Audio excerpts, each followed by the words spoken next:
let's talk about a topic that rarely gets discussed honestly and yet affects more men and women in their 60 South, 7 South and beyond than you might think. Masturbation. For some, it's a simple act of self-care. For others, it carries shame, guilt, or silence. For most, it's something they've never really questioned. But here's the big question. Can something so natural actually become harmful? The short answer, yes.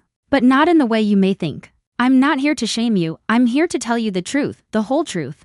Because while masturbation in moderation can be harmless, even healthy, there's a darker side to this habit, and for older adults, especially those who are retired, living alone, or facing new health challenges, the risks can be far greater than most realize. Stay with me to the end of this video, because we're going to talk about the 8 real dangers of compulsive or excessive masturbation, why they matter even more as you age, and how you can regain balance and control without shame or judgment. This is not an easy conversation, but it's one that can change your life. It often starts harmlessly. You're home more often now, maybe you're retired. Maybe your partner isn't as interested in intimacy, maybe you just need a quick stress reliever before bed, and so you turn to masturbation. No harm in that, right? But slowly. For some men and women, what was once occasional becomes frequent.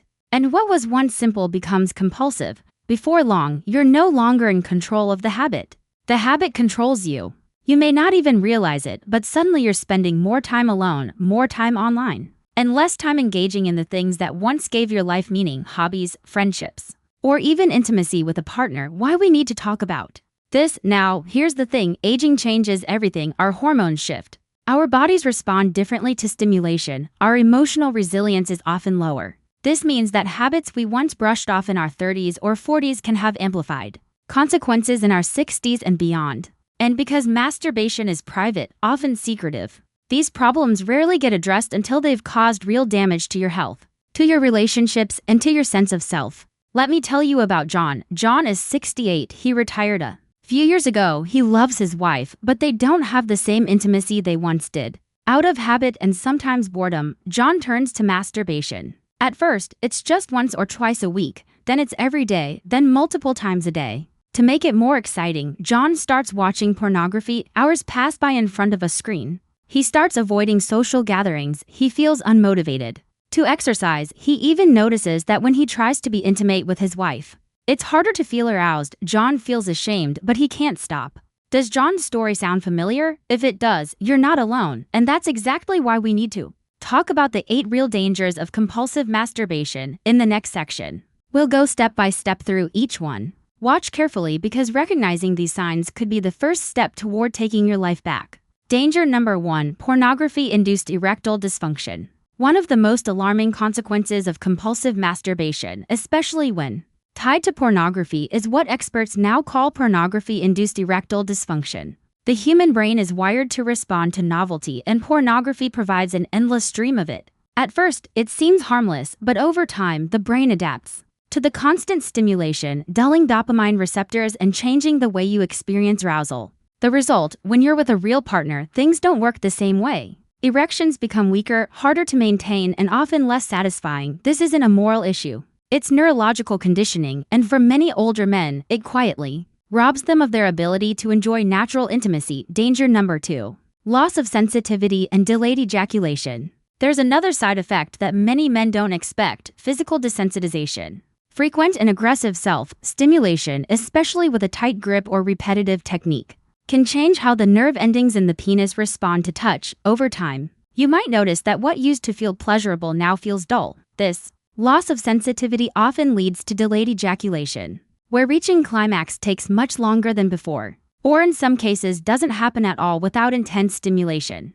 For older adults whose circulation and nerve health are already changing with age, this desensitization can make sexual experiences less enjoyable and further strain intimacy with a partner. Danger number 3, emotional isolation and loneliness. Masturbation often becomes a coping mechanism for boredom, loneliness, or stress. But instead of solving those problems, it can make them worse. When it becomes a frequent substitute for real human connection, it deepens emotional isolation.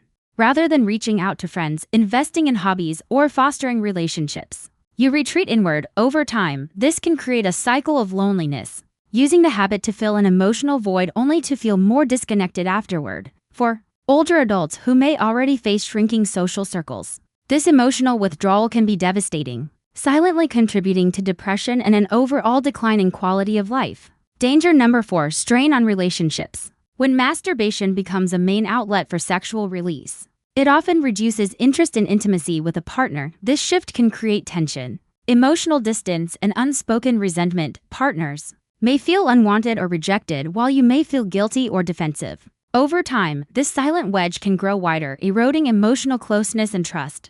For couples who are already navigating the physical and emotional changes that come with aging, this strain can be particularly painful. What begins as a private habit can quietly damage one of the most important sources of support and joy in later life. A loving relationship. Danger number 5, mental health decline. Compulsive masturbation doesn't just affect the body, it affects the mind. Many older adults report feelings of guilt, shame, or even self-disgust when the habit feels out of control. These emotions can feed into cycles of anxiety and depression, especially if you're already facing challenges like retirement, health concerns, or grief. Instead of being a stress reliever, the habit becomes another source of stress, leaving you feeling trapped and powerless. And because this is such a private subject, most people suffer in silence, never realizing how much their emotional well-being is being impacted by what they thought was just a harmless routine. Danger number 6, dopamine burnout and motivation loss. Masturbation triggers the release of dopamine, the brain's feel-good chemical, in moderation. This is harmless, but when the brain is flooded with dopamine regularly through compulsive self-stimulation, its reward system becomes less responsive. This phenomenon, sometimes called dopamine burnout, makes it harder to find joy in everyday activities. Suddenly, hobbies that once brought you pleasure feel dull, exercise feels like a chore, socializing seems less appealing. It's as if life itself loses color. This loss of motivation and vitality can sneak up on you, leaving you stuck in a cycle of low energy and low purpose, all while chasing a habit that no longer delivers the same satisfaction. Danger number 7, prostate irritation. While moderate ejaculation has been linked to better prostate health, excessive or aggressive masturbation can cause irritation to the prostate and surrounding tissues. Some men report pelvic discomfort, a feeling of pressure, or even urinary issues that stem from overuse.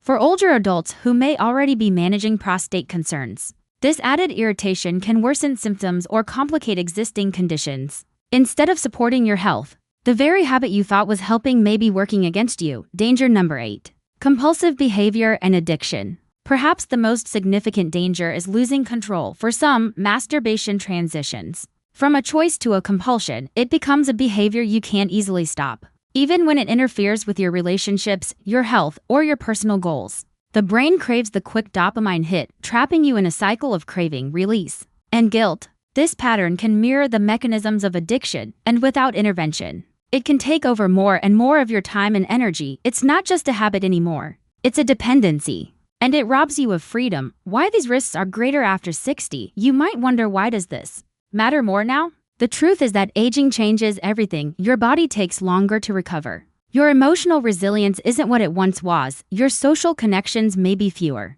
And when you're facing loneliness, boredom, or health concerns, it's easy for a simple habit to become an escape and eventually a trap. What felt manageable in your 30s can quietly erode your vitality in your 60s and beyond, leaving you feeling disconnected, unmotivated, and ashamed. Finding balance and reclaiming control. But here's the good news: you can take back control. The goal isn't to eliminate masturbation completely, it's to restore balance. Set healthy boundaries for yourself, limit or eliminate pornography if it's fueling the problem. Redirect your time and energy toward activities that nourish your body and mind, like exercise, hobbies, or social engagement. And if this habit has started to feel bigger than you can handle, don't be afraid to reach out for support. Talking to a therapist or a trusted medical professional can help you break free from the cycle. A closing thought: masturbation itself isn't the enemy, but when it becomes compulsive, isolating, or tied to shame, it can quietly rob you of the things that matter most: your connection with others, your sense of purpose, and your peace of mind. You deserve better than that. You deserve real intimacy, renewed motivation, and control over your own life. And it starts with one simple step: being honest with yourself about where you are and taking action to build a healthier path forward.